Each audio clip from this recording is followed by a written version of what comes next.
మనిద్దరి మధ్యలో ఏ జన్మలో ఏ తీరని రుణం ఉందో, మరెందుకు ఇంతలో ఈ బంధనం ఇన్నింతలు పెరిగిందో, అమాయకమైన నీ చిన్నారి నవ్వును ఏ తల్లి కందో, ఇటే నీ దారి ఉందని నిన్ను ఏ సుడిగాలి పంపిందో. పాపం పుణ్యం దేవుడికెరుక, పేదకు దొరికిన బంగారు కణిక, పాలు వెన్నాలేవని అనక ప్రేమను తాగి పెరగవెసిలక.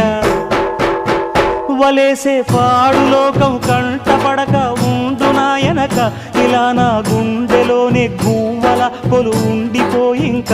ఇటేకొస్తే ఎముండైనా నిలేస్తానే, మరింక ఏ కీడు నీ వంక రాలేదు.